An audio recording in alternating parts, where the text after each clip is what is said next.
పూరా local. Marwadi go back అనే ఉద్యమం మీరు ప్రజల కోసమే చేస్తున్నారా అంటున్నారు? 100%. ఎందుకంటే ఈ తెలంగాణ రాష్ట్రంలో ఉన్నటువంటి ప్రజలకు ప్రతి వ్యక్తికి ఆ మార్వాడీలతో చేదనుభవం ఉన్నది. మేము అనుకున్న దానికంటే ఎక్కువ రియాక్షన్ ప్రజలలో ఉంది. అందుకోసమనే మార్వాడి గో బ్యాక్ ఉద్యమానికి ఇంత ప్రాచుర్యం లభించింది. మరి ప్రజలే ఎక్కువగా మార్వాడి గో బ్యాక్ అనే ఉద్యమం చేయండి అని చెప్తున్నారు తెలంగాణ ప్రజలు. మరి ఆ తెలంగాణ ప్రజలే మరి బేగం బజార్ వెళ్ళి అది మన ఉస్మానియా హాస్పిటల్ ఉంది కదా, ఉస్మానియా హాస్పిటల్ పక్క గల్లీలో నుంచి వెళ్తే మనకు నగరి మార్కెట్ వస్తుంది. అటు నుంచి మోంజాజాయి మార్కెట్ నుంచి వెళ్తే అట్లా కూడా వస్తుంది బేగం బజార్. ఎక్కువ మన తెలంగాణ వాళ్ళు మన హైదరాబాద్ శివారు ప్రాంతాల నుంచి, గ్రామాల నుంచి, మండలాల నుంచి వెళ్ళి అక్కడే వస్తువులు కొనుక్కుంటున్నారు. మరి వాళ్ళకి ఏం చెప్తారు అంటే ఇప్పుడు ఆ మార్వాడి ఆయన వినియోగదారుడు ఉంటాడు కదా, తెలంగాణ ప్రజల వస్తువులు కొనే వినియోగదారుల సైకాలజీ మీద దెబ్బ కొడతాడు. ఎట్లా అంటే మేము 10 రూపాయలు తక్కువకి ఇస్తామంటాడు.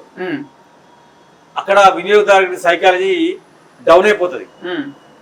ఒక వస్తువు 100 రూపాయల వస్తువు 90 రూపాయలకు వస్తుందంటే అది నాణ్యత ఉందా లేదా అని ఆలోచించి ఏం చేస్తాడంటే తక్కువ దాని దగ్గరికి పోతాడు. వినియోగదారుని సైకాలజీ మీద ఆయన యుద్ధం చేస్తూ ఉంటాడు మార్వాడి ఆయన.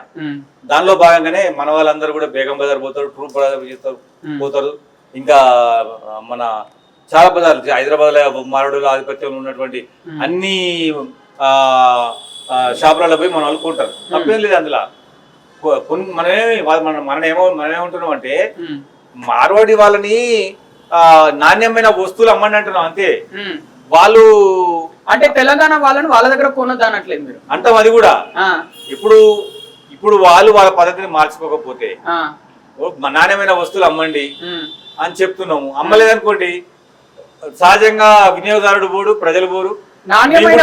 నాణ్యమైన వస్తువులు అమ్మట్లేదంటే మరి మీరు వెళ్ళి కంప్లైంట్ ఇవ్వచ్చు కదా.